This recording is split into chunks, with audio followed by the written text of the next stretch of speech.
The rope cut into Natalie Simpson's wrists as her father shoved her toward the four men standing in the dusty street, their faces hard as the Arizona sun beating down on Skidoo in the summer of 1882. She stumbled forward, her worn boots kicking up red dust that settled on her pale blue dress, the only decent thing she owned anymore.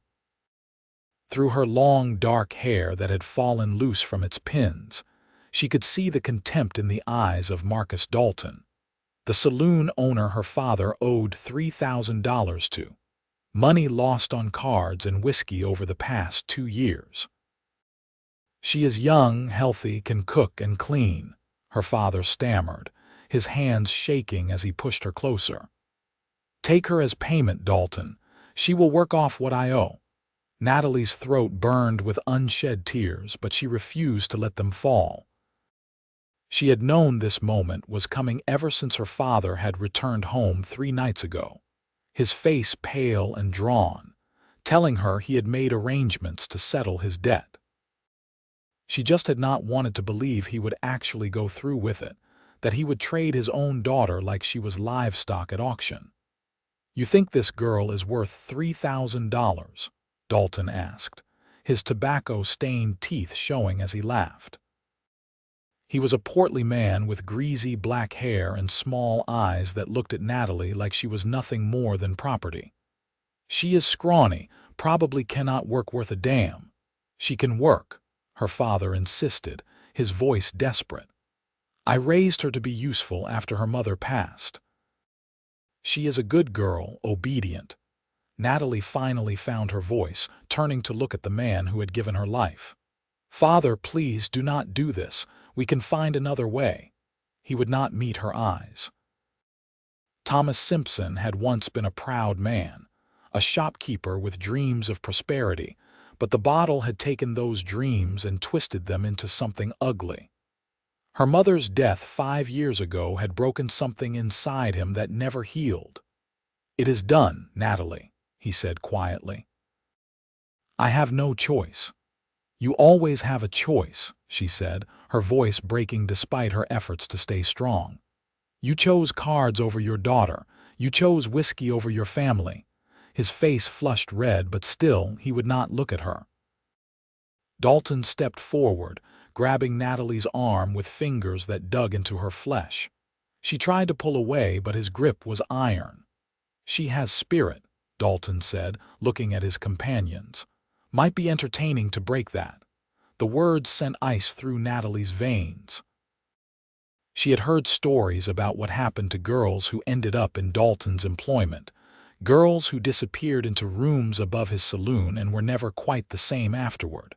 She would rather die than let that happen. "I believe that is quite enough." The voice cut through the tension like a knife, deep and calm with an edge of steel underneath. All heads turned toward the man walking down the street, his boots making steady sounds against the packed earth. He was tall, broad-shouldered, with sun-bronzed skin and dark hair that curled slightly at his collar. His hat was pulled low, shadowing his face, but Natalie could see strong features and eyes that were a startling blue-green, like the river after rain. He wore a gun on his hip, the holster well worn, and moved with the easy confidence of someone who knew exactly what he was capable of. "This does not concern you, Nash," Dalton said, his grip on Natalie's arm tightening. "Move along." The man called Nash stopped about 10 feet away, his hands relaxed at his sides but ready. Natalie noticed everything about him seemed deliberate, controlled, like he was constantly aware of his surroundings. "I am making it my concern," Nash said. "You are not taking this girl." "She was traded fair and square to settle a debt," Dalton argued. "Her father agreed." "Her father is a drunk who does not have the right to trade another human being like chattel," Nash replied, his voice hardening. "Let her go, Dalton." "Or what?" Dalton pulled a pistol from his belt, pressing it against Natalie's side. She gasped, her body going rigid. "You going to draw on me while I have a gun on her? That does not seem smart, even for you." For a long moment, nobody moved. The street had grown quiet, townsfolk stopping to watch the confrontation unfold. Natalie could feel her heart hammering against her ribs, feel the cold metal of the gun through the thin fabric of her dress. Then Nash smiled, and it was not a pleasant expression. "You are right. That would not be smart, so how about this instead? I will buy Simpson's debt from you, $3,000 cash money right now." Dalton's eyes widened. "You do not have that kind of money." The First Bank of Skidoo would disagree. Nash reached slowly into his vest pocket and pulled out a thick envelope. "I just sold my herd to the Army fort. Got paid yesterday. $3,000, Dalton. More than you would make off this girl in 5 years, and you know it. Take the money and walk away." Natalie watched as greed warred with pride on Dalton's face. She could see him calculating, weighing his options. Finally, he lowered the gun and shoved her away. She stumbled, nearly falling, but caught herself. "Let me see the money first," Dalton demanded. Nash walked forward slowly, opening the envelope to show the bills inside. Natalie could see they were genuine, crisp and new. Her mind reeled at the thought of someone carrying that much money in cash, at the fact that this stranger was willing to pay her father's debt for no apparent reason. Dalton snatched the envelope, counting quickly through the bills. Satisfied, he stuffed it inside his jacket. "Pleasure doing business with you, Nash, though I think you just bought yourself a whole lot of trouble for nothing." "I will take my chances," Nash said. Dalton and his men walked away, their boots heavy on the wooden boardwalk. Natalie's father stood frozen, his mouth opening and closing like a fish out of water. "You cannot do this," Thomas Simpson protested weakly. "That is my daughter." "Was your daughter," Nash corrected, his voice cold. "The moment you tried to trade her to settle your gambling debts, you lost the right to call yourself her father. If I were you, Simpson, I would leave Skidoo before I change my mind about letting you walk away." Thomas looked at Natalie then, really looked at her, and she saw something crumble behind his eyes. Shame, perhaps, or regret, but it was far too late for either. Without another word, he turned and shuffled down the street, his shoulders hunched, looking every one of his 48 years and then some. Natalie stood there, her whole body shaking now that the immediate danger had passed. She wrapped her arms around herself, trying to hold together the pieces of her life that had just shattered completely. "Are you all right?" Nash asked, his voice gentler now. She looked up at him, seeing his face clearly for the first time. He was younger than she had initially thought, perhaps 26 or 27, with a strong jaw and a nose that looked like it had been broken at least once. But it was his eyes that caught her attention, the way they looked at her with genuine concern rather than the calculating assessment she was used to seeing from men. "I do not know," she answered honestly. "I do not understand what just happened. Why would you pay my father's debt?" "You do not even know me." "Because it was wrong," Nash said simply. "No person should be traded like property, no matter what debt is owed, and your father had no right to make that deal. But now I owe you $3,000, Natalie said, the reality of the situation starting to sink in. "I have no way to pay you back. I have nothing." Nash was quiet for a moment, studying her face. Then he said something she did not expect. "You do not owe me anything, Miss Simpson. That debt died the moment I paid it. You are free to go wherever you want, do whatever you want." Natalie stared at him, searching for the catch, the hidden price she would be expected to pay. But his expression remained open, honest. It made no sense. Nobody gave away $3,000 for nothing, especially not to a stranger. "I have nowhere to go," she admitted quietly. "My father and I were living in a boarding house. The rent is 2 weeks overdue. I have no family, no friends who could take me in. If you truly expect nothing from me, then I thank you for your kindness, but I will be on the street by nightfall anyway." Nash frowned, clearly not having considered this complication. He removed his hat, running a hand through his hair as he thought. Natalie noticed it was a nervous gesture, the first sign of anything less than complete confidence she had seen from him. "I have a ranch about 5 miles outside town," he said finally. "It is not much, just a small spread with some cattle and horses. I could use help around the place. Cooking, cleaning, mending. If you are willing to work, I can offer you room and board and a fair wage on top of it. No strings attached. You would have your own space, your own freedom, and if at any point you want to leave, you can. Does that sound acceptable?" It sounded too good to be true, which immediately made Natalie suspicious. But what choice did she have? Even if his intentions were less than honorable, at least she would have a roof over her head and time to figure out her next move. And something in his eyes made her want to trust him, made her feel like maybe, just maybe, he was telling the truth. "Yes," she said. "That sounds acceptable." Relief crossed his face and he held out his hand. "Yates Nash, people call me Nash."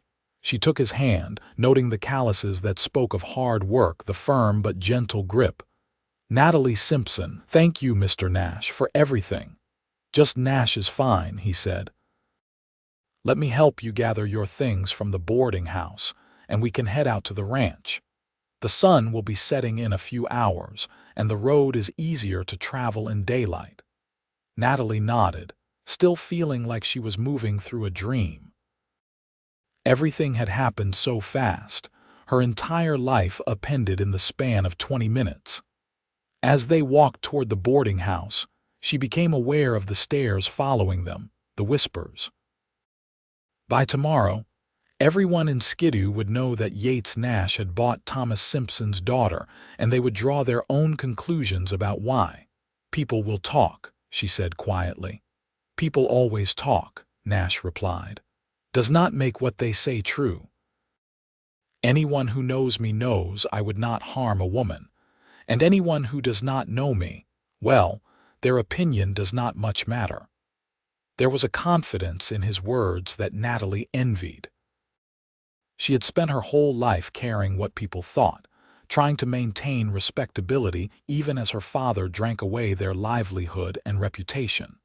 It had gotten her nowhere. The boarding house was a narrow 2-story building that had seen better days. The paint was peeling and the porch steps creaked ominously as they climbed them. Inside, the landlady was waiting, her arms crossed over her substantial chest. "Miss Simpson," she said coldly, "I heard what happened in the street. I want you out of my establishment immediately. I run a respectable house." "I am here to collect my belongings," Natalie said, keeping her voice level despite the anger burning in her chest. "I will be gone within the hour. See that you are. And you still owe me for 2 weeks' rent." Nash stepped forward. "How much?" The landlady named a sum that was clearly inflated, but Nash paid it without argument, pulling bills from his pocket. Natalie made a mental note to add it to the growing tally of money she owed him, regardless of what he said about debts being settled. Their room, hers and her father's, was barely large enough for 2 narrow beds and a trunk. Natalie's possessions fit into a single carpet bag. 3 dresses, some undergarments, her mother's Bible, and a small wooden box containing a few pieces of cheap jewelry, and the only photograph she had of her family from before everything fell apart. She looked around the sad little space and felt nothing. There was nothing here worth mourning.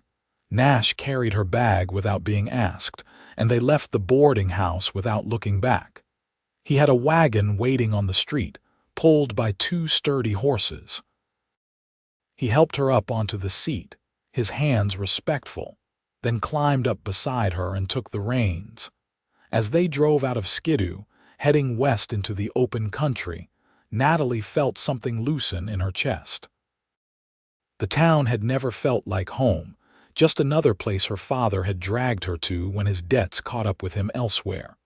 They had moved 7 times in 5 years, each town smaller and more desperate than the last. "Have you lived in Arizona long?" Nash asked, breaking the comfortable silence. 2 years, Natalie said. "We came from Texas before that, and Kansas before that. My father kept promising things would be better in the next place, that he would stop drinking and gambling. He never did." "That must have been hard," Nash said. "Moving around so much." "It was lonely," Natalie admitted. "I never stayed anywhere long enough to make real friends, and once people found out about my father's problems, they did not want their children associating with me anyway.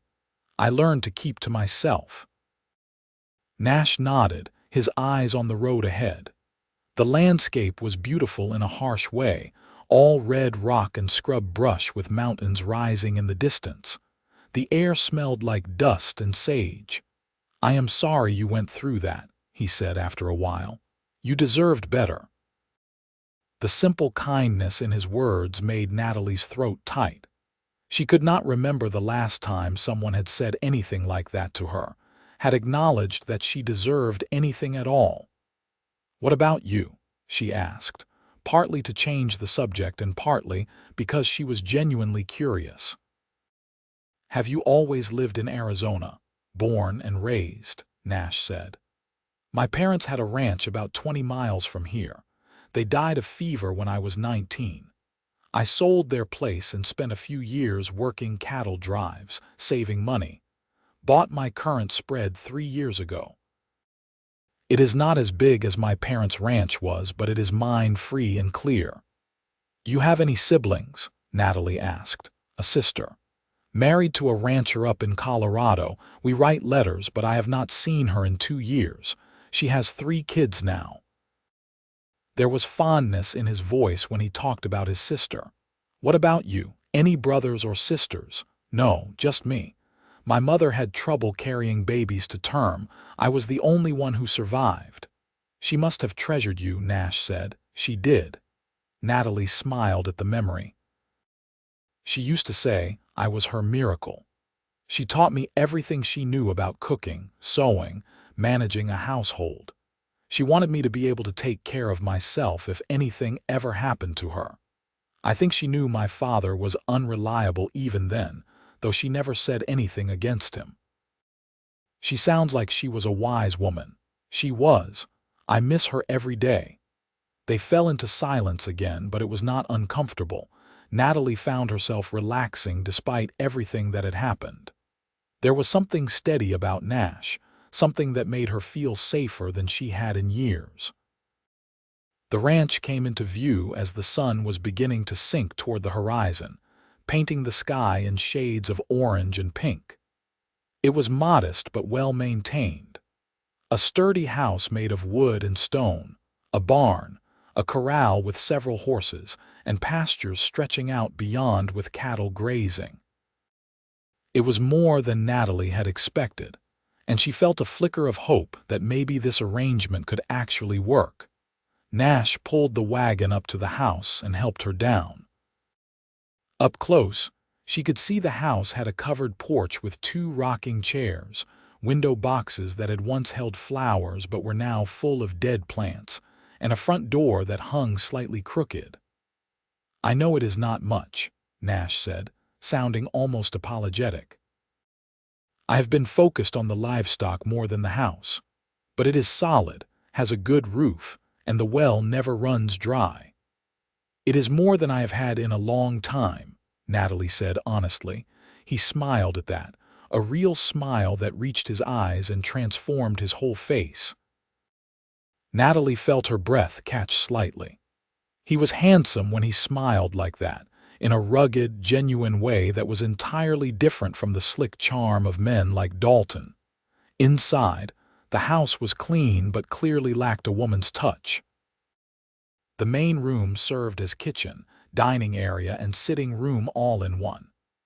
There was a stone fireplace, a table with 4 mismatched chairs, a cookstove that looked relatively new, and shelves lined with canned goods and supplies. 2 doors led off the main room. "That one is my room," Nash said, pointing to the door on the left. "This one is yours." He opened the door on the right to reveal a small but pleasant room with a real bed, a dresser, a washstand, and a window with faded curtains. It was my sister's room before she married. "I have kept it ready in case she ever visits, but you should make it your own." Natalie set her carpetbag on the bed, running her hand over the quilt. It was handmade, the stitches neat and even. Everything in the room was simple but cared for. "I cannot believe this is mine," she said softly. "For as long as you want it," Nash confirmed. He leaned against the doorframe, keeping a respectful distance. "I usually wake up at dawn, see to the horses and cattle, then come back for breakfast around 7. I am not picky about food, just as long as it is hot and filling. I work until dark most days. There is a root cellar out back with vegetables, eggs from the chickens, and I keep the smokehouse stocked with meat.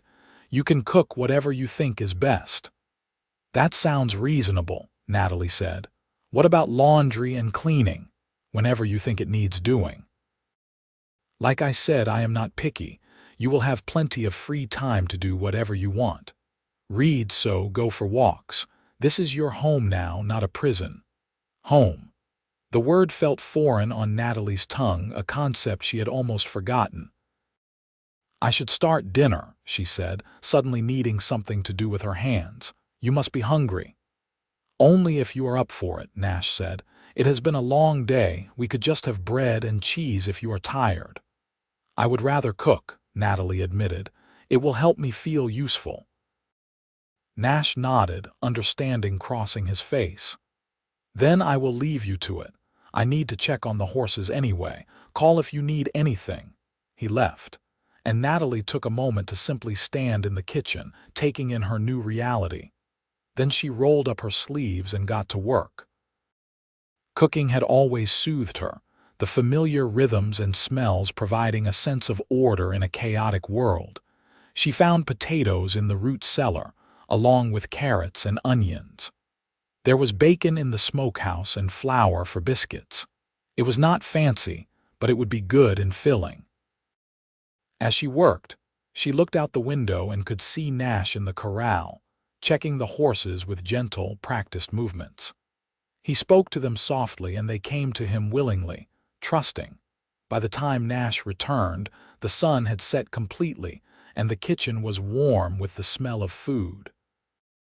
Natalie had set the table and lit the oil lamps. Nash washed up at the pump outside, then came in looking genuinely pleased. "That smells incredible," he said. "It is nothing fancy," Natalie said, suddenly nervous.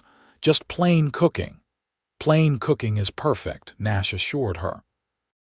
He sat down at the table, and she served him a plate piled with bacon, fried potatoes, roasted vegetables, and biscuits. He waited until she had served herself and sat down before taking a bite, his eyes closed in appreciation. "This is amazing. I have not had a home-cooked meal like this since the last time I visited my sister." Natalie felt a flush of pleasure at the compliment.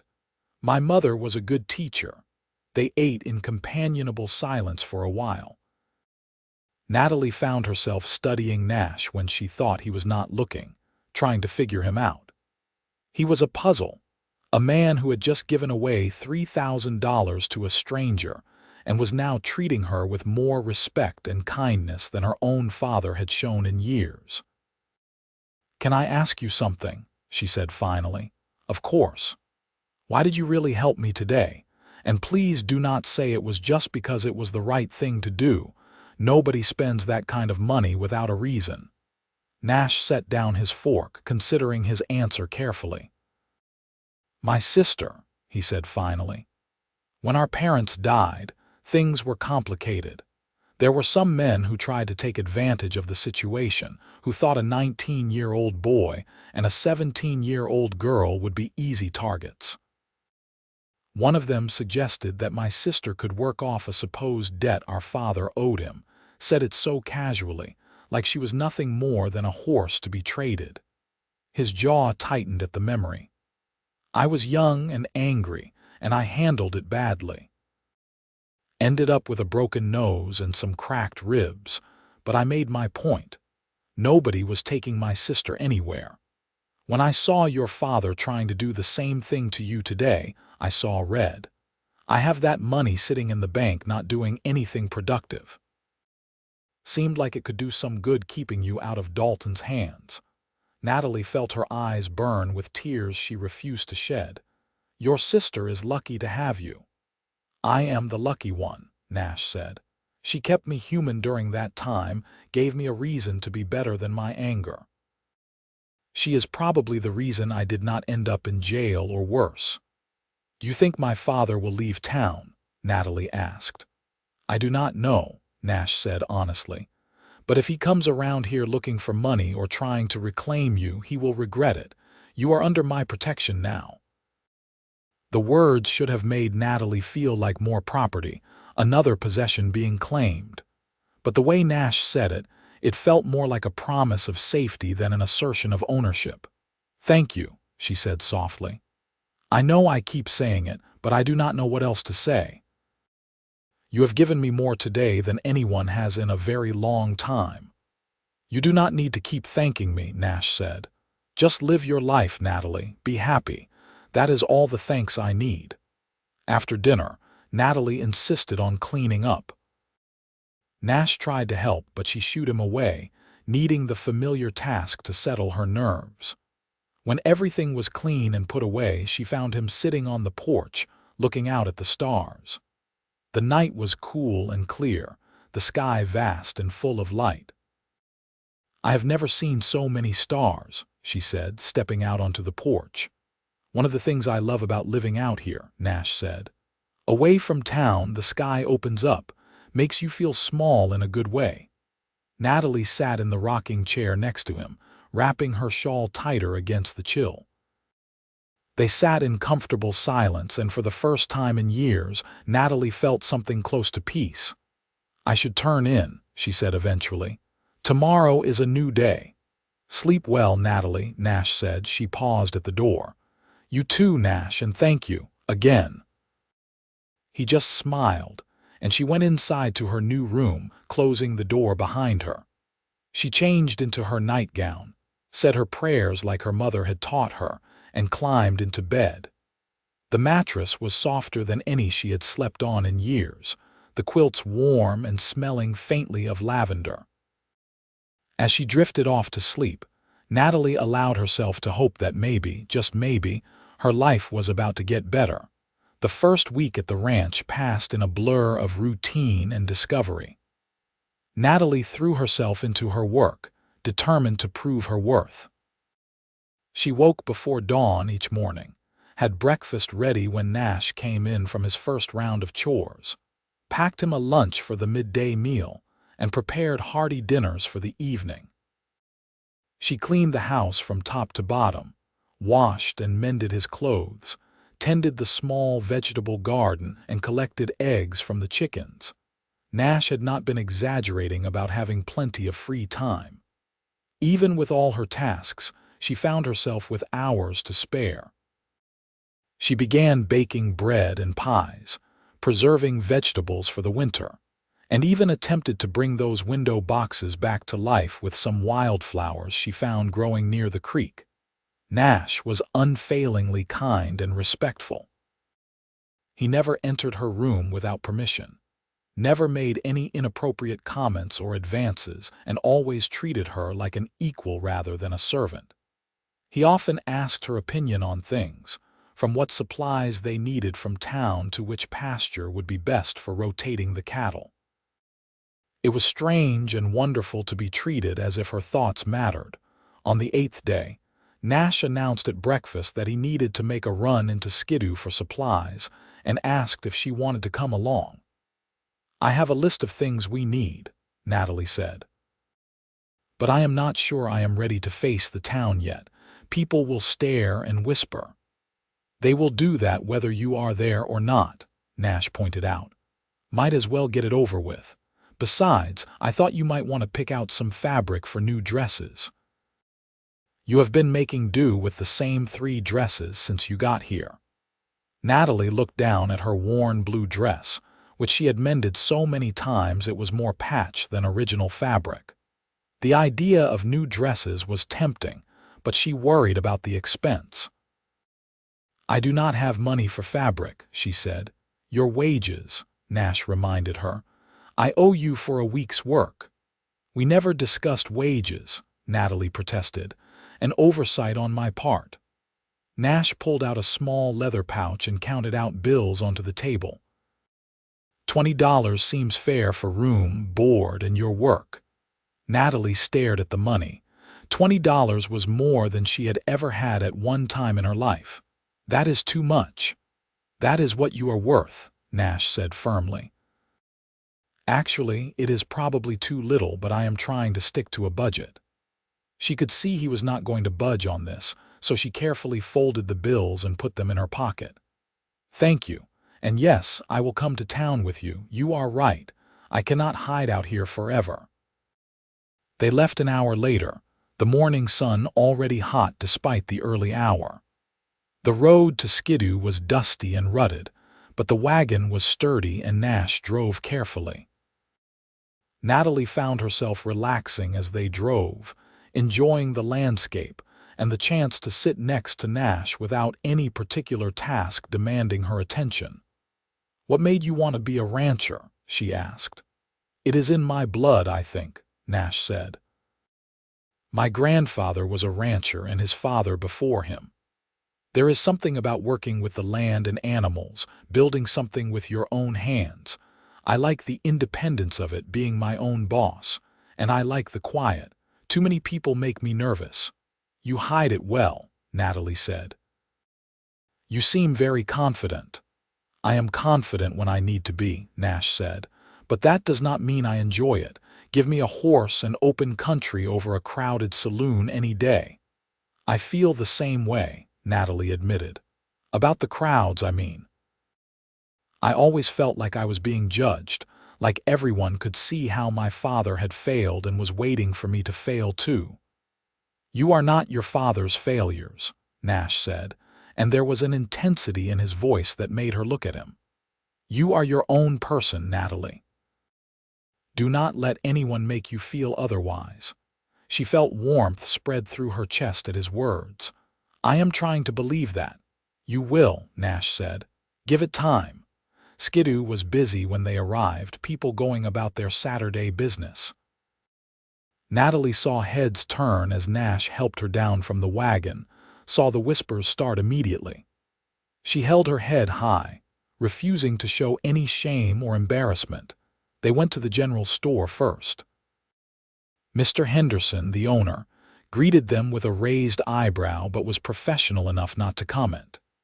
Natalie selected fabric for 2 new dresses, practical calico that would wear well, along with thread and buttons. Nash added supplies to their order: flour, sugar, coffee, salt, and various other necessities. As Henderson tallied up the order, a woman approached. She was older, perhaps 50, with graying hair and kind eyes.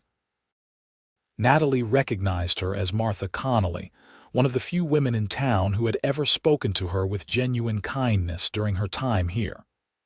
"Miss Simpson," Martha said warmly. "How are you doing, dear? I heard about what happened with your father." "I am well, thank you, Mrs. Connolly," Natalie said. "Mr. Nash has been very kind." Martha looked at Nash with approval. "Yates Nash is a good man. You could not be in better hands." She lowered her voice slightly. "I hope you know that not everyone in town is judging you for what happened. Your father was a grown man who made his own choices. You were just caught in the consequences." "Thank you," Natalie said, feeling her eyes prickle with tears. "That means more than you know. If you ever need anything, anything at all, you come find me," Martha said. "I live above the seamstress shop on 2nd Street. My door is always open." After Martha left, Natalie felt lighter. Maybe not everyone would treat her like a pariah after all. They finished at the general store and were loading supplies into the wagon when a familiar voice made Natalie's blood run cold. Well, if it is not my investment walking around town like she owns the place. Marcus Dalton stood on the boardwalk, flanked by two of his men. He was smiling, but there was nothing friendly about it. Nash moved slightly, positioning himself between Natalie and Dalton. "You were paid your money, Dalton. We have no business with each other." "I was just curious," Dalton said, his eyes sliding past Nash to Natalie. "Curious about what a man gets for $3,000. Must be something special to be worth that kind of money." "Walk away, Dalton," Nash said, his voice dropping to a dangerous low. "Before you say something you will regret." "Is that a threat?" Dalton's hand moved toward his gun. "It is a promise," Nash said calmly. "You want to find out how fast I am? Go ahead and draw." The street had gone quiet, people stopping to watch. Natalie's heart was pounding so hard she thought it might burst out of her chest. She had seen men shot in the street before, had seen how fast life could end over pride and anger. "Nash," she said quietly, "please. He is not worth it." Something in her voice made Nash glance back at her, and in that moment Dalton seemed to realize he had pushed far enough. He raised his hands in mock surrender. "No need for anyone to get shot," he said. "I was just making conversation. Enjoy your purchase, Nash." He walked away, his men following. Nash watched until they were out of sight, then let out a long breath. "I apologize," he said. "I should not have let him provoke me like that." "You were protecting me," Natalie said. "I appreciate it, but I do not want you getting hurt or killed because of me." "I can take care of myself," Nash said, "and I meant what I said. You are under my protection." Dalton needs to learn to keep his mouth shut. They finished loading the wagon and headed out of town. The tension from the encounter with Dalton lingered, and Natalie found herself thinking about what he had said. Investment. Purchase. As if she were something Nash had bought, an object that belonged to him. "You know I do not think of you that way, right?" Nash said suddenly, as if reading her thoughts. "What Dalton said about you being a purchase, that is not how I see you at all. How do you see me?" Natalie asked, genuinely curious. Nash was quiet for a moment, seeming to choose his words carefully. "I see you as someone who was dealt a bad hand but kept playing anyway. Someone strong and capable who deserves a chance at a good life. I see you as a person, Natalie. Not property, not a servant, not anything other than a person worthy of respect." The sincerity in his voice made Natalie's chest ache. "You are a good man, Yates Nash." "I am trying to be," he said softly. That night after dinner, they sat on the porch again. It had become a habit, this quiet time together under the stars. Natalie had brought out her mending, and Nash was oiling a saddle. They worked in comfortable silence, the only sounds the chirping of crickets and the occasional lowing of cattle in the distance. "Can I ask you something?" Natalie said, setting down her needle. "Always. Why have you never married? I would think a man with a good ranch and a kind heart would have women lining up." Nash chuckled. "I do not know about that. Truth is, I never met anyone I wanted to marry. Most women in Skidoo are already spoken for, and the few who were not, well, we did not suit. I have been too busy building up the ranch to go courting anyway. Figured I would worry about that later." "You want to get married someday? Have a family?" "I think so," Nash said. "Someday." "What about you? Did you ever think about marriage before everything happened with your father?" Natalie smiled sadly. "I used to dream about it when I was younger. I would imagine a nice man with a steady job, a little house with a garden, children playing in the yard. But as I got older and we kept moving, those dreams seemed more and more impossible. No respectable man wanted to marry the daughter of the town drunk." "Then those men were fools," Nash said with feeling. "Any man would be lucky to have you." Natalie felt heat rise in her cheeks. "You are kind to say that. I am not being kind, I am being honest." Nash set down the saddle and looked at her directly. "You are smart, hardworking, brave, and beautiful. The only thing standing between you and those dreams is circumstance, and circumstances can change. Beautiful. He had called her beautiful. Natalie's heart fluttered in a way that was both exciting and terrifying. She had been living with Nash for over a week now, and she was starting to realize that what she felt for him was growing beyond gratitude. She looked forward to their meals together, to their evening conversations, to the small moments when their hands would accidentally brush as they worked side by side. She found herself thinking about him during the day, wondering if he would like the pie she was baking or notice that she had mended the tear in his favorite shirt. It was dangerous, these feelings. Nash had made it clear that she was free to leave whenever she wanted, that there were no expectations beyond the basic arrangement of work for room and board. Developing romantic feelings for him could complicate everything, could ruin the safety and stability she had found here. But as she looked at him in the lamplight, saw the genuine warmth in his eyes, she could not help but wonder if maybe, just maybe, he felt something too. The days turned into weeks, and summer deepened into its full heat. Natalie fell into the rhythm of ranch life, her hands learning the work, her body growing stronger from the physical labor.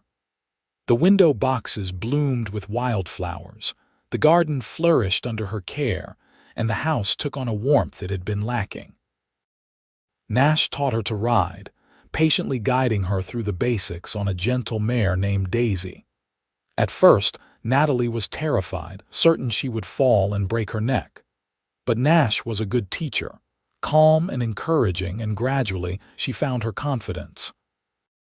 There was freedom in riding, in moving across the land with the wind in her hair, that she had never experienced before. One afternoon, about a month after she had arrived at the ranch, Nash came back from checking the cattle looking troubled. Natalie was in the kitchen, rolling out dough for biscuits, and she could immediately tell something was wrong. "What is it?" she asked, wiping flour from her hands. "Some of the cattle are missing," Nash said, frowning. "About a dozen head. Could be they just wandered off, but the fence was cut in one section. I think someone might be rustling." "Who would do that?" Natalie asked, though she already had a suspicion. "Could be anyone," Nash said. "Rustling is common enough out here, but my gut says it is Dalton.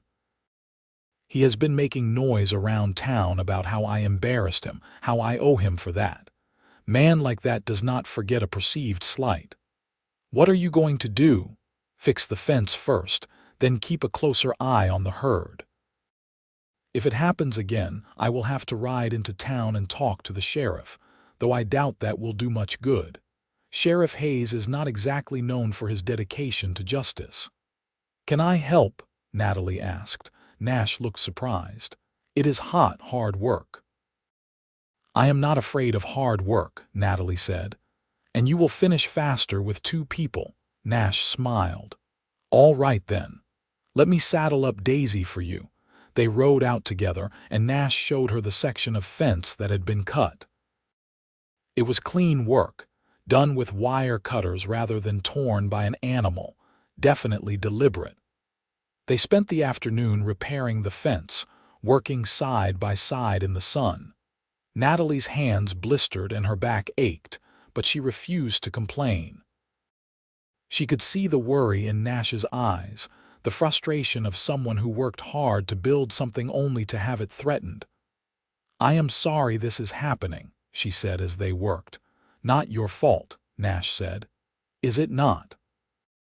If you had not spent that money on me, Dalton would have no grudge against you." Nash stopped working and looked at her seriously. "Listen to me, Natalie. I would spend that money again in a heartbeat. What is happening with Dalton is about him being a small, petty man who cannot stand being crossed. It has nothing to do with you." "But it does," Natalie insisted. "He sees me as something you took from him. In his mind, I am the source of the conflict." "Then his mind is twisted," Nash said flatly. "You are not an object to be owned or fought over. You are a person, and the sooner Dalton gets that through his thick skull, the better. They finished the fence as the sun was setting, painting the sky in shades of red and gold. Riding back to the house, Natalie found herself watching Nash, studying the strong line of his shoulders, the capable way he handled his horse, the quiet determination in his face. She was falling for him, she realized. Not just gratitude or admiration, but genuine affection that ran deeper than anything she had felt before. It terrified her. That night, Natalie could not sleep. She kept thinking about Dalton, about the threat he represented not just to the ranch, but to the fragile peace she had found here. She thought about Nash, about the way he made her feel safe and valued. She thought about her future, about what would happen if things did not work out here, if she had to move on again. Finally, she got up and wrapped a shawl around her nightgown, padding quietly into the main room. She was surprised to find Nash there, sitting at the table with a cup of coffee and a troubled expression. "Could not sleep either," he asked. "Too much on my mind," Natalie admitted. "May I join you, please?" She sat down across from him, folding her hands on the table. "Are you worried about the cattle?" "Some," Nash admitted. "But it is more than that.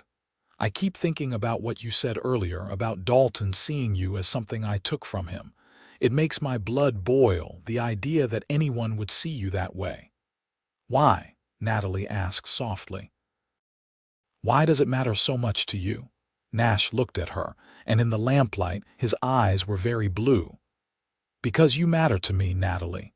More than you probably should after just a month. I know I said there were no expectations, that you were free to go whenever you wanted. And that is still true. But I would be lying if I said I did not hope you would stay. I would be lying if I said I did not look forward to seeing you every morning, to our talks on the porch, to the way you make this house feel like a home. I care about you. A lot." Natalie's heart was pounding. "I care about you too," she said, her voice barely above a whisper. "I did not want to say anything because I did not want to complicate things, did not want you to think I felt obligated because of everything you have done for me. But the truth is, being here with you, it is the happiest I have been in years. You make me feel safe and valued and seen. I do not want to leave, Nash. Not now, not ever." He reached across the table, taking her hand in his. His palm was warm and rough with calluses, and the touch sent electricity through her entire body.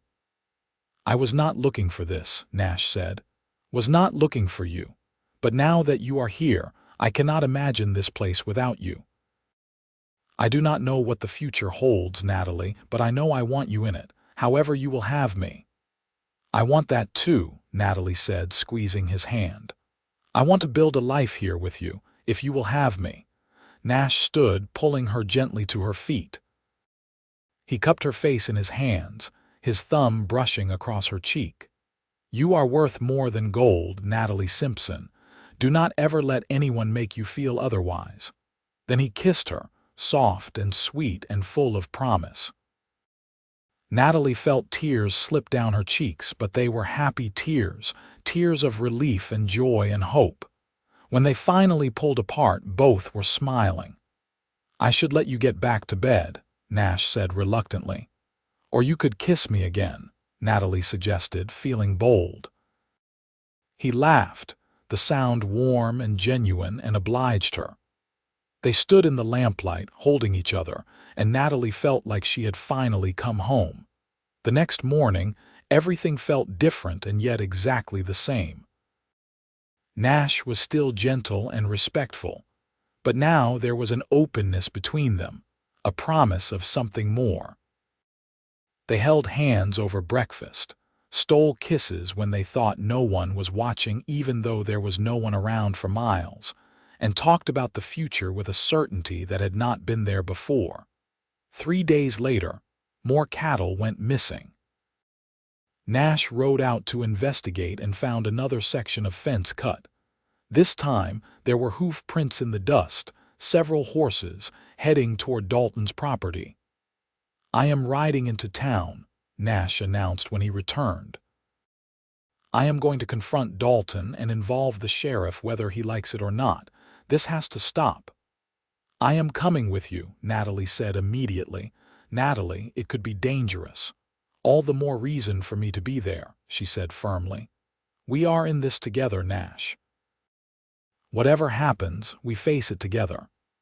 He looked like he wanted to argue, but something in her expression must have convinced him. "All right, but you stay close to me, understand? If shooting starts, you get to cover." "If shooting starts, you get to cover too," Natalie said. "I do not want to lose you." "You will not," Nash promised.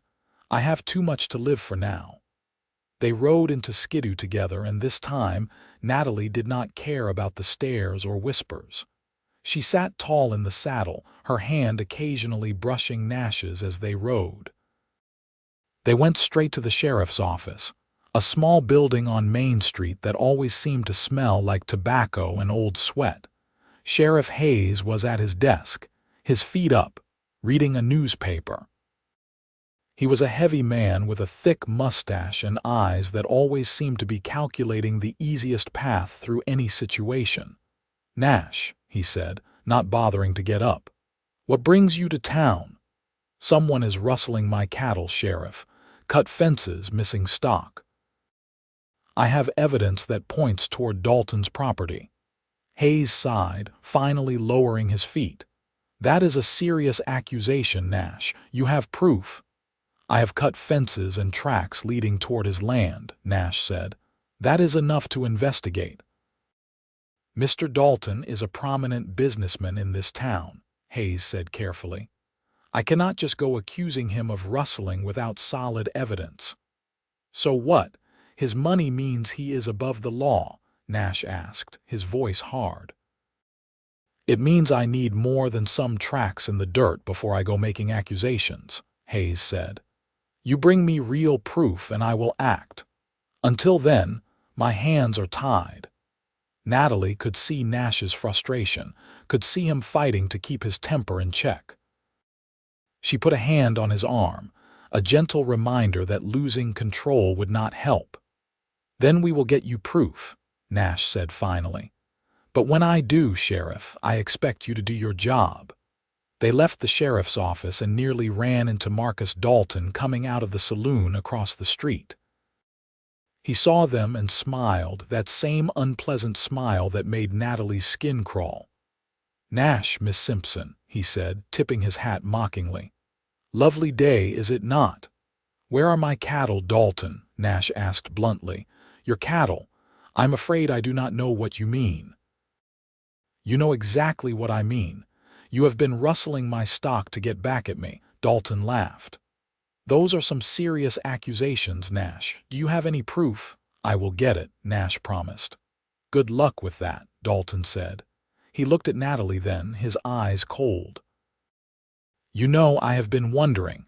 What does a man get for $3,000? Must be something special, must be worth the trouble you are going through." "Watch your mouth," Nash warned. "Or what? You will shoot me in the middle of town." Dalton spread his arms wide. "Go ahead. Show everyone what kind of man you really are." Natalie could feel Nash trembling with anger beside her. She stepped forward, placing herself between the two men. "You are a sad, pathetic man, Mr. Dalton," she said clearly. "You think money and intimidation make you powerful, but they just make you small. Nash is twice the man you will ever be, and no matter what you do, that will not change. You can steal his cattle, threaten him, spread lies about us. It does not matter. We know the truth, and that is enough." Dalton's face flushed red. "You little..." "Careful," Nash said softly, his hand dropping to his gun. "Very careful what you say next, Dalton. I might not shoot you in the street, but I will make you regret it if you insult her." For a moment, tension crackled in the air. Then Dalton seemed to deflate slightly. He smiled again, but it did not reach his eyes. "Enjoy your ranch while you still have it, Nash," he said. "Accidents happen out there. Fires, stampedes, fences that keep getting cut. Would be a shame if you lost everything." He walked away and Nash looked like he wanted to follow. Natalie grabbed his arm. "He is trying to provoke you," she said. "Do not give him what he wants." "He just threatened us," Nash said. "And we will deal with it," Natalie said. "But not here, not like this. We need to be smart, Nash." He took a deep breath, forcing himself to calm down. "You are right. I am sorry. I just hate the way he looks at you, the things he says." "I know. But getting yourself killed or arrested is not going to help anyone." They rode back to the ranch in tense silence. Natalie could see Nash working through his anger, trying to figure out their next move. She felt helpless, hating that her presence in his life had brought this trouble to his door. That night, Nash announced he was going to start sleeping in the barn. "What? Why?" Natalie asked. "Because if Dalton is planning something, I need to be closer to the stock," Nash explained. "I can watch the herd from the barn, make sure nobody is sneaking around at night." "Then I am sleeping in the barn too," Natalie said. "Natalie, you will be more comfortable in the house." "I do not care about comfort," she said firmly. "I care about being with you. If you are sleeping in the barn, so am I." Nash looked like he wanted to argue, but he just sighed and nodded. "Stubborn woman."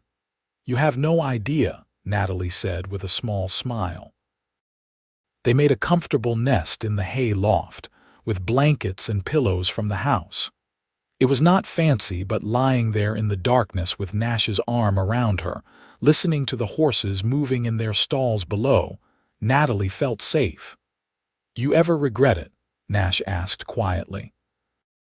"Staying here with me, all this trouble with Dalton?" "Never," Natalie said without hesitation. "Not for a single moment. You gave me back my life, Nash. Whatever problems we face them together. That is worth any amount of trouble." He pulled her closer, kissing the top of her head. "I love you, Natalie. I know it is fast, probably too fast, but I cannot help it.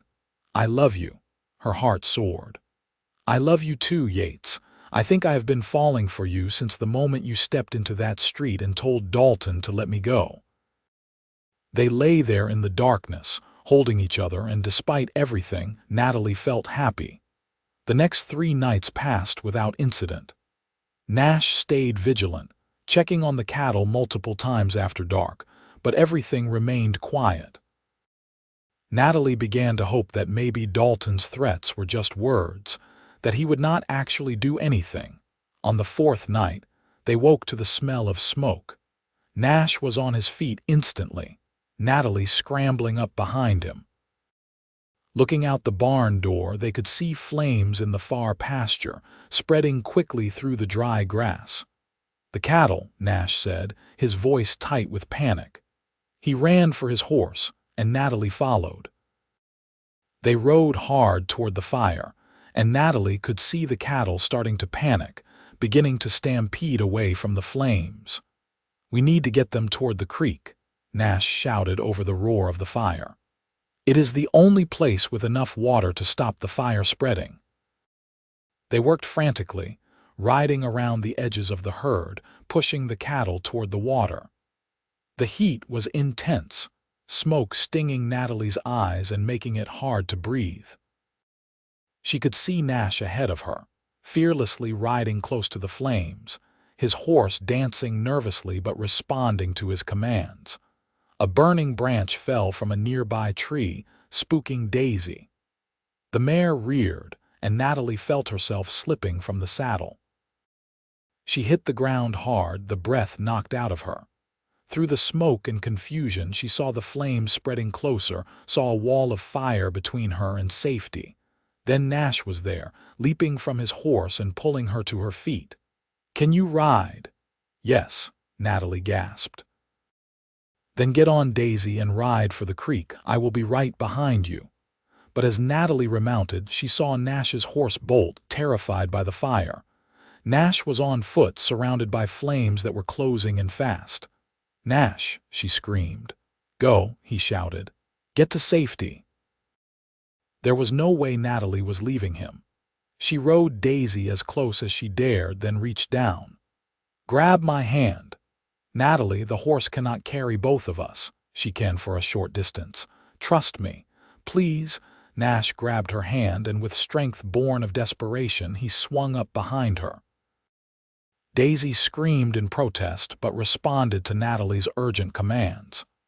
They raced through a gap in the flames, the heat searing, and then they were through, galloping toward the safety of the creek. They plunged into the water, Daisy heaving beneath them. Behind them, the fire continued to rage, but the cattle were safely on the other side of the creek, the water forming a natural barrier. Nash and Natalie sat in the shallows, holding each other, both coughing and covered in soot. "You should have saved yourself," Nash said hoarsely. "Not without you," Natalie said. "Never without you." As the sun rose, they assessed the damage. About 20 acres of pasture were burned, along with some fencing. It could have been so much worse. If they had not been sleeping in the barn, if they had not caught it early, the fire could have taken everything. They found evidence of the fire's origin: an oil-soaked rag tied to an arrow that had been shot into the dry grass. Deliberate, unmistakable. "That is it," Nash said, his voice hard as stone. "I am ending this today." He rode straight to the sheriff's office, Natalie beside him. This time Nash did not ask. He dropped the burned arrow and rag on Hayes' desk. "Arson, Sheriff. Attempted murder, destruction of property." "Are you going to do your job now, or do I need to go over your head to the territorial marshal?" Hayes looked at the evidence, his face grim. "This is serious." "You think," Nash said sarcastically. "Dalton set my land on fire with both of us on it. If we had not woken up, we would be dead." "You have proof it was Dalton. Who else would it be?" Nash demanded. "He threatened us 3 days ago in front of half the town. He has been rustling my cattle. Now my land is on fire. How much more proof do you need?" Hayes sighed. "All right, I will bring him in for questioning." "But I am warning you, Nash. Dalton has money and connections. Unless I can prove he did this, he will walk." "Then prove it," Nash said. "Because if you do not, I will. One way or another, this ends now." As they left the sheriff's office, they ran into Martha Connolly. She looked at their soot-stained clothes and worried faces with concern. "What happened?" she asked. Nash explained briefly about the fire, and Martha's face went white with anger. "That monster. Everyone knows Dalton is behind this, even if they are too afraid to say it." "Afraid?" Natalie asked. "Dalton owns half the businesses in town," Martha said. "He holds debts over most of the other half. People are afraid to cross him because he can destroy their livelihoods, but there are some of us who are tired of living in fear." She looked around, then lowered her voice. "Meet me at my shop in an hour. There are people you should talk to." An hour later, Nash and Natalie climbed the stairs to Martha's apartment above the seamstress shop.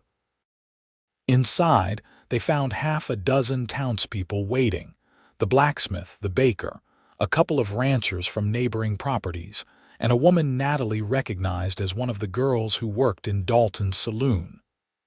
"This is Emma," Martha said, introducing the saloon girl. "She has information about Dalton that might help." Emma was young, maybe 20, with tired eyes and a bruise on her jaw that she had tried to cover with powder. She looked nervously at Nash and Natalie. "Mr. Dalton will kill me if he finds out I talked to you," she said quietly. "He will not find out from us," Nash promised. "What do you know? He has been planning this for weeks," Emma said. "Ever since you paid off Simpson's debt. He was furious, kept saying you embarrassed him in front of the whole town. He told his men to make your life difficult, to make you regret crossing him. I heard him talking about burning you out, making it look like an accident." "Can you testify to that?" Nash asked. Emma shook her head, fear clear in her eyes. "I cannot. He would kill me. But I can tell you where he keeps his ledger, the one where he records all his dealings. There might be something in there that proves what he has been doing." Over the next hour, a plan took shape. It was risky, possibly illegal, but everyone agreed that sometimes justice required people to take matters into their own hands. That night, while Dalton was occupied at his saloon, Nash and the blacksmith would break into his office and find the ledger. Meanwhile, Martha and the other women would make sure they had witnesses and alibis ready in case anything went wrong. Natalie wanted to go with Nash, but he insisted she stay with Martha. "If something goes wrong, I need to know you are safe," he said. "Please, Natalie, for me." Reluctantly, she agreed. She spent the evening at Martha's apartment, pacing nervously, jumping at every sound. Martha tried to distract her with tea and conversation, but it was useless. All Natalie could think about was Nash, about what could happen if Dalton caught him. Hours passed with agonizing slowness. Then, finally, there was a soft knock at the door. Martha opened it to reveal Nash and the blacksmith, both looking triumphant. Nash was carrying a thick leather-bound book. "We got it," he said, his eyes finding Natalie's. "And it is everything we needed." The ledger was damning. It detailed years of illegal activities, extortion, bribery, rustling operations, even several instances of arson against people who had crossed Dalton. Nash delivered it directly to Sheriff Hayes' home, demanding he take action immediately. Hayes looked through the ledger, his face growing more and more serious. "This is bad, real bad. If this gets out, it will destroy him." "That is the idea," Nash said. "Are you going to arrest him or not?" "I will bring him in at first light," Hayes said. "With this evidence, I have no choice." True to his word, Sheriff Hayes arrested Marcus Dalton the next morning. It caused a sensation in Skidoo. Dalton screamed and threatened, claimed the ledger was a forgery, but the evidence was too overwhelming.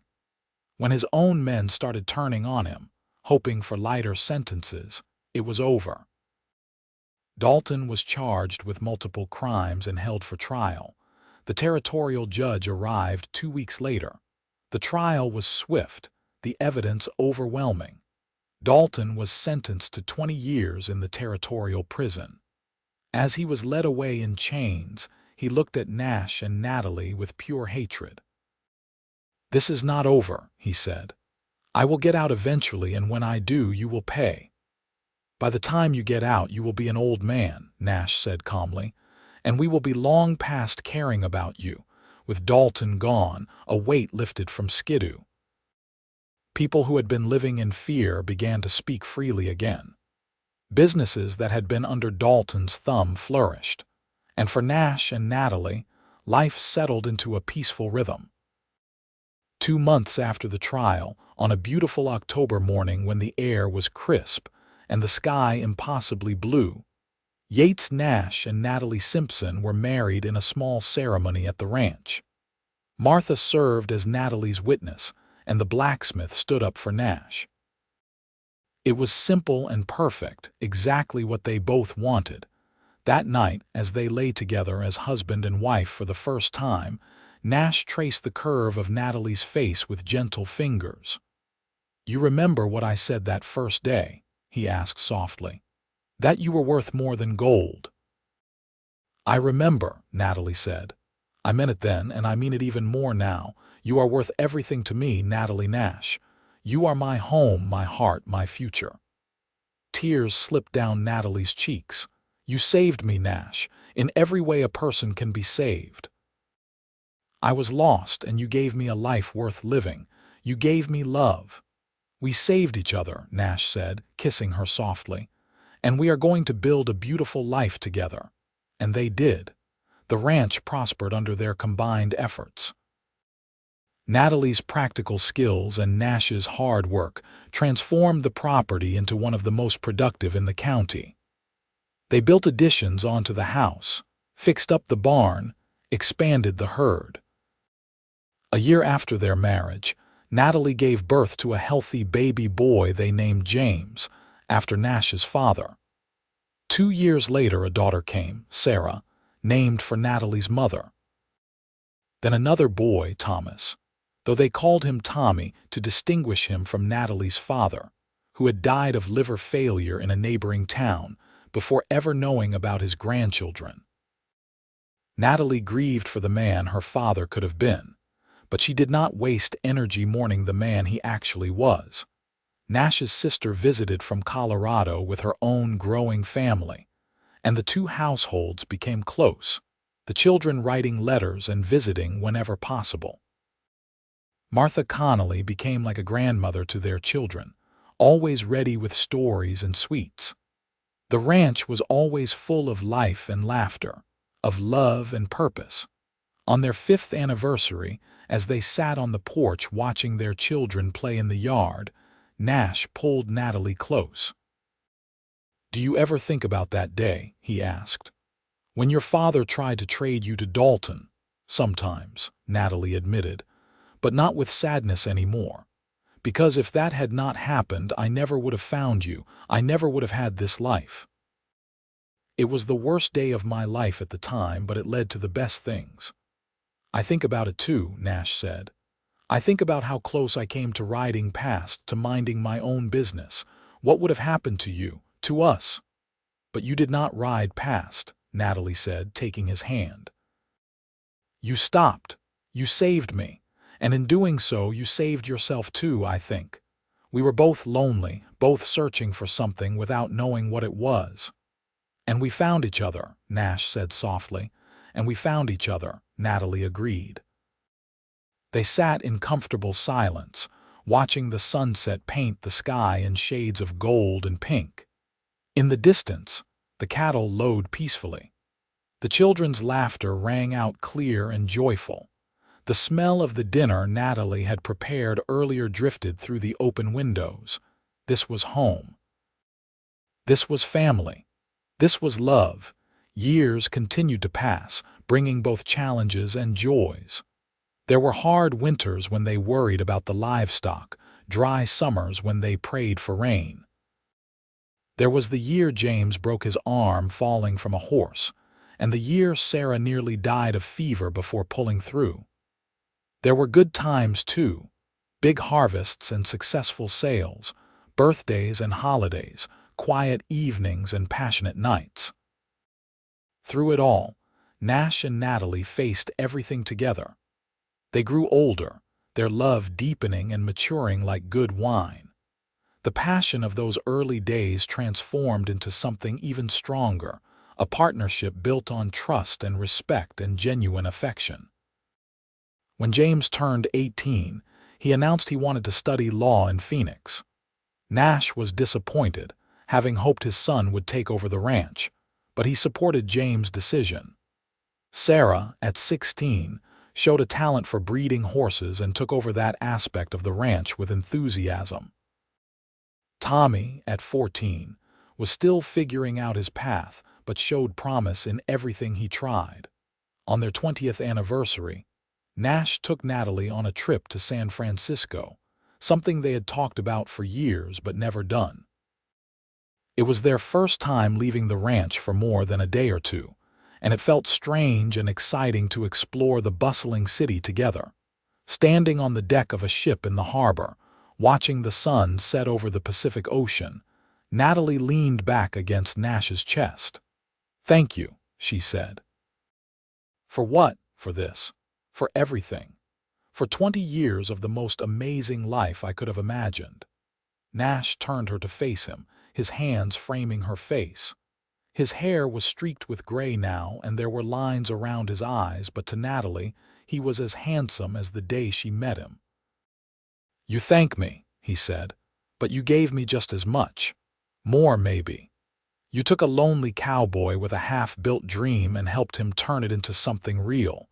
You gave me a family, a home, a reason to wake up smiling every morning. Everything good in my life came from the day I decided to step into that street and stand up for what was right. Best $3,000 I ever spent." Natalie laughed through her tears.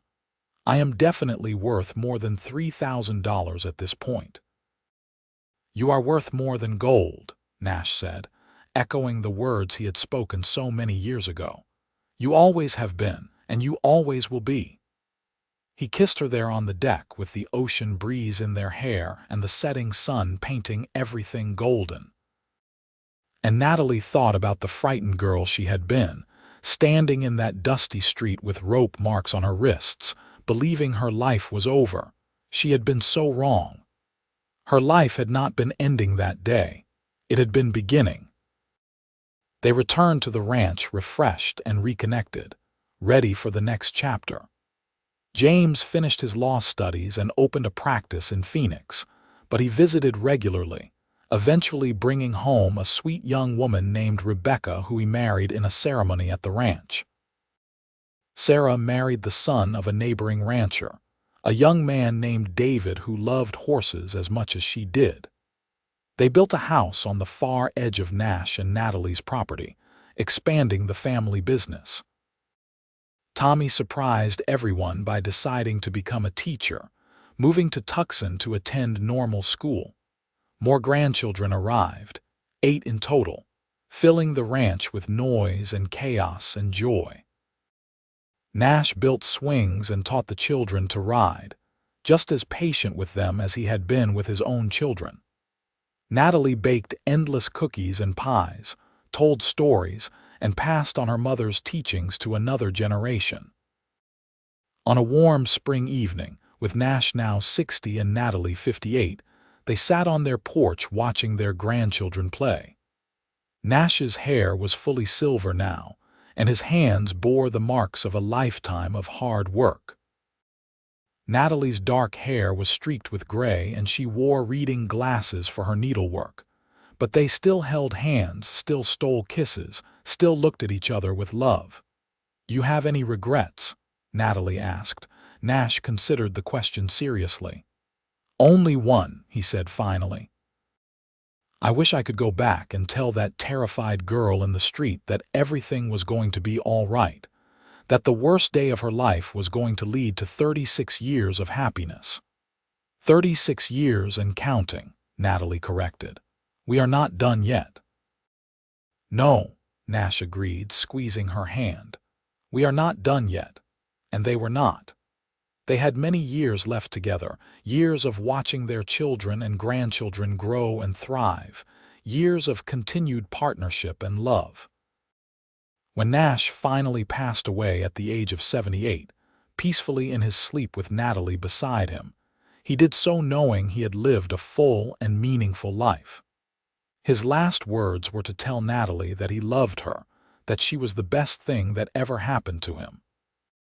Natalie grieved deeply, but not hopelessly. She knew she had been blessed with a love most people never found, a partnership that had transformed both their lives. She remained on the ranch, supported by her children and grandchildren, still vibrant and engaged despite her age. One evening, about a year after Nash's passing, Natalie sat on the porch with her oldest grandchild, James' daughter Emma, who had been named after the brave saloon girl who had helped them defeat Dalton all those years ago. "Grandma," Emma asked, "tell me the story again." "About how you and Grandpa met." Natalie smiled, settling back in her rocking chair. She had told this story dozens of times, but she never tired of it. "Well," she began, "it was the worst and best day of my life. My father tried to trade me to settle his gambling debts, and I thought my life was over. But then your grandfather rode down that dusty street like something out of a storybook, and he told those men that they were not taking me anywhere. And he paid $3,000 for you," Emma said, knowing the story by heart but loving to hear it anyway. "He did. And then he did something even more important. He told me I was worth more than gold." Natalie's eyes grew distant, remembering. "At that moment, I did not believe him. I thought he was just being kind, but he spent the next 37 years proving it to me every single day. He showed me what love really means, what partnership looks like. He gave me a life beyond anything I could have dreamed." "That is so romantic," Emma sighed. "It was not always easy," Natalie said honestly. "We had struggles and challenges, but we faced them together, and that made all the difference." The most important thing in life is finding someone who sees your worth even when you cannot see it yourself, someone who chooses you every day, not just once. Do you miss him? Emma asked. Every moment, Natalie said, but I am grateful too. Grateful for every year, every day, every moment we had together. Your grandfather taught me that love is not just about passion and romance, though we had plenty of that. It is about respect and partnership, about choosing each other again and again, about building something together that lasts. Emma hugged her grandmother tight. I want to find a love like that someday. You will, Natalie assured her. Just remember your worth and do not settle for anyone who does not see it too. As the sun set over the ranch that evening, Natalie felt at peace. Her life had not turned out anything like she had expected when she was a frightened 18-year-old girl being traded like property. It had turned out so much better. She had been saved by a cowboy who saw her worth when no one else did, who gave her not just freedom but love, not just a roof over her head but a home, not just survival but a life worth living. Together, they had built something beautiful and lasting, a legacy of love that would continue through their children and grandchildren for generations to come. The rope marks on her wrists had long since faded, but the memory of that day remained crystal clear. It was the day her real life began, the day she learned that she was worth more than gold, the day she met the man who would show her what love truly means. And as the stars began to appear in the darkening sky, Natalie whispered a prayer of gratitude for the cowboy who had stepped into that street 39 years ago and changed everything. For Yates Nash, who had given her the world, who had loved her completely, who had proven every single day that she was worth more than any amount of money could buy. She closed her eyes, feeling the gentle evening breeze, and smiled. Because she knew without doubt that wherever Nash was now, he was waiting for her, and when her time came to join him, they would have eternity together. But that time was not yet. Natalie still had grandchildren to spoil, stories to tell, love to share. She had a life to live, a legacy to nurture, and she would do it all with the strength and grace Nash had helped her discover within herself.